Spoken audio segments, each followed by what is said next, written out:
Ms. Dorothy Inman-Johnson has inspired tens of thousands during her lifetime of service to the community, but she credits three remarkable women who've given her inspiration over the years. They are civil rights icon Rosa Parks, her high school teacher Miss Fannie Hayes, and her mother.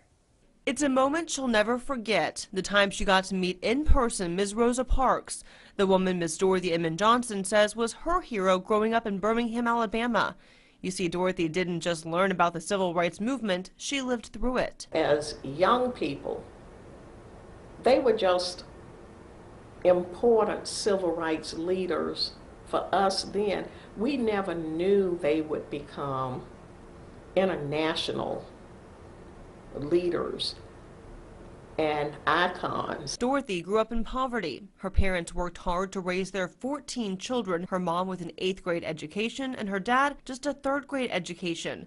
But Miss Dorothy Inman-Johnson says her mother was fearless. Because even when it was very, very difficult, she didn't shy away from what she felt was her responsibility. She would go and do her work as a maid outside of the home, come home and take care of her children, and then she would do her volunteer commitment for the civil rights movement. As a teenager, Dorothy took part in various protests, demonstrations, and sit-ins. Her experiences preparing her for a lifetime of activism on behalf of minorities and low-income families. By high school, Dorothy met another influential woman in her life, Miss Fannie Hayes, her French teacher who became her English teacher and then her mentor. With Miss Hayes' support, Dorothy went on to college, then followed in her footsteps. After 28 years of being an educator, Dorothy decided to run for the Tallahassee City Commission and became the first African-American female mayor of Tallahassee. I think back on how many close calls I've had with my life,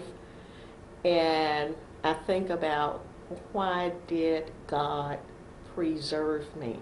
And it's because there were things He had purposed for me. Over the 8 years Dorothy served the citizens of Tallahassee, she says she accomplished a long list of things she's proud of. They include founding the Art Museum in the Brogan Center, creating the Mini Pass or pedestrian and street safety program for older neighborhoods, and creating the Utility Rate Stabilization Fund for the city. But it was her desire to be the chief advocate and service provider for people in poverty that drove her for 14 years, leading the 8 counties under the Capital Area Community Action Agency as the executive director. I was able to initiate programs, rebuild the agency with a wonderful board and a wonderful staff team there that made that agency, by the time I left, one of the best community action agencies in the state.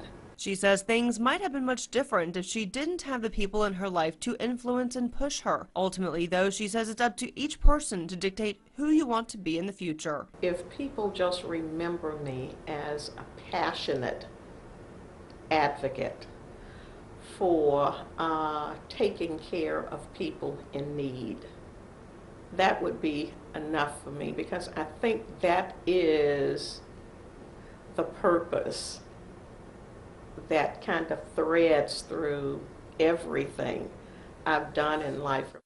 And she hasn't let retirement slow her down one bit. 2 years ago, she wrote the book Poverty, Politics, and Race, The View from Down Here. It's a book she hopes will inspire people to do what it takes to continue to make sure everybody's rights are protected. And that's just one of the many reasons why she's one of our African-American icons. Abbey Maurer, WTXL, ABC 27, dedicated to you.